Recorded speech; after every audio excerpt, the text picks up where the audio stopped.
All right, I'll turn. Oh, you don't have to leave if you just put your camera away. No, he just told me to leave. It's not our video. We can't allow it. Isn't this something that's on the internet? I don't know. It's already all over the. Starvation and malnutrition. That's like 132 Boeing 727 jets filled with people falling out of the sky every day. Chew on this. The global population will be 9 billion in less than 40 years. According to the United Nations, by the year 2050, we'll need 70% more food than we did in 2009. And 70% of that food will have to come from efficiency-enhancing technology. Did you know that less than 2% of Americans farm for a living? I'm willing to bet that the other 98% probably have some misconceptions about where their food comes from. How many eggs does a chicken lay in 1 month? 300. Oh my gosh. 100? 12 deaths. It's 144 eggs. That's how sexual active that chicken is, but maybe 160. The average chicken lays about 29 eggs a month. How much bacon do you get from the average cow? Oh man, a lot of bacon. It's about 27 pounds of bacon. Maybe 10 pounds, 20 pounds. 20?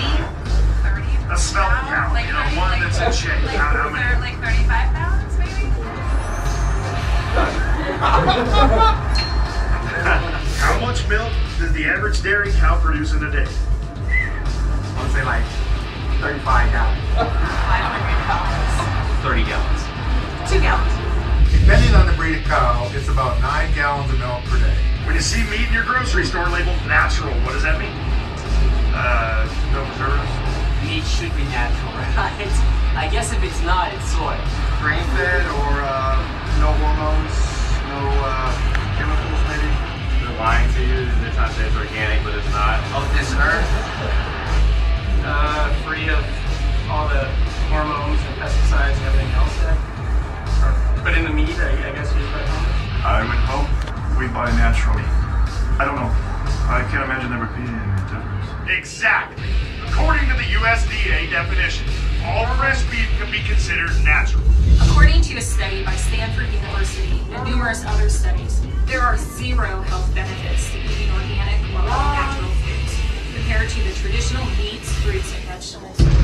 None. What is the nutritional difference between organic milk and conventional milk? Probably the organic milk is better for you because it's not from a cow. Right? No hormones? No clue. Higher prices? They take organic cows.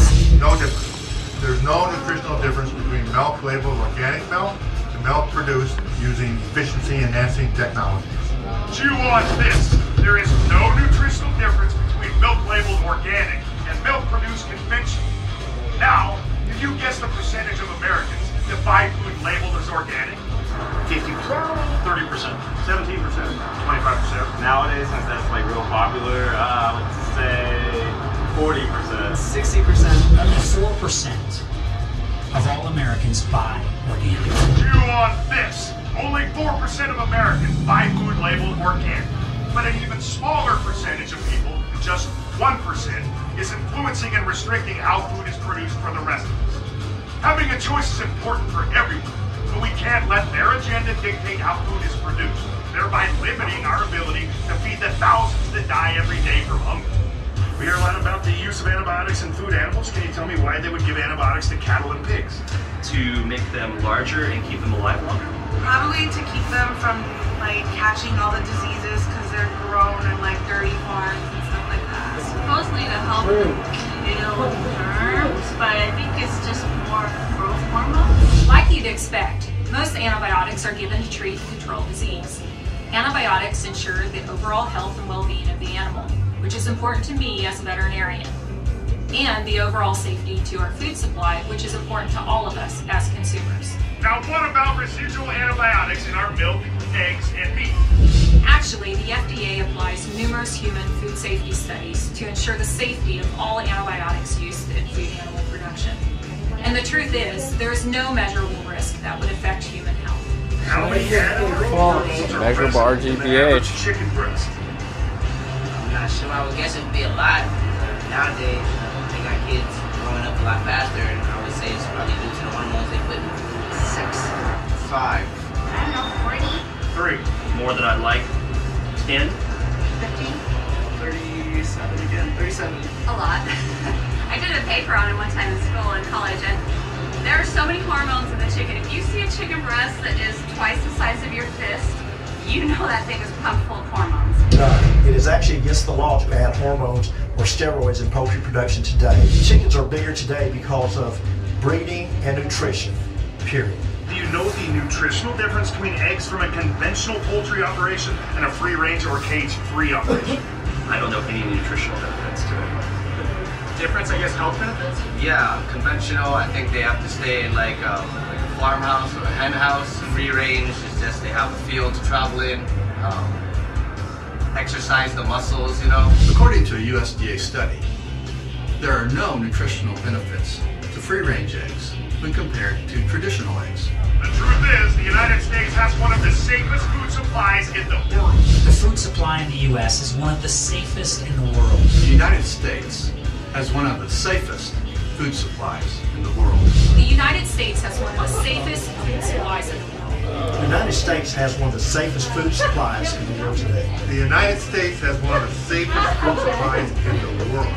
Let's talk about environmental stewardship. What is the carbon footprint of a gallon of milk today compared to 1944? Is it more or less? A lot more. It's definitely more. The same? More. The carbon footprint of a gallon of milk has decreased by an impressive 63% since 1944.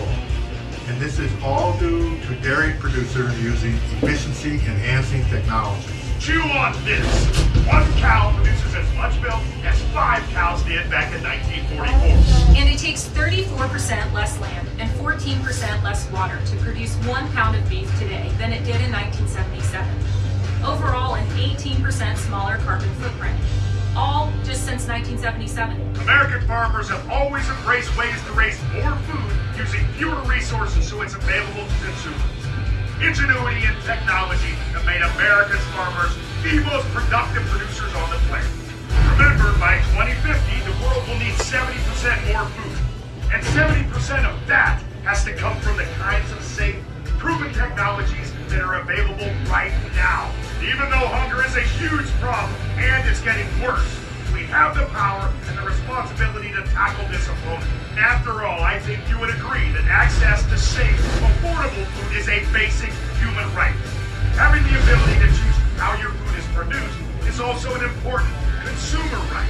And using fewer resources, producing food in a sustainable way is environmentally right. Technology provides that for all of us.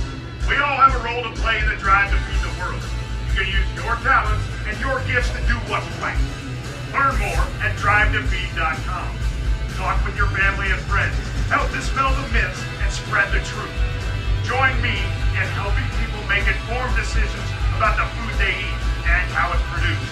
Together, we can solve the biggest problem we face today on the drive to feed the world.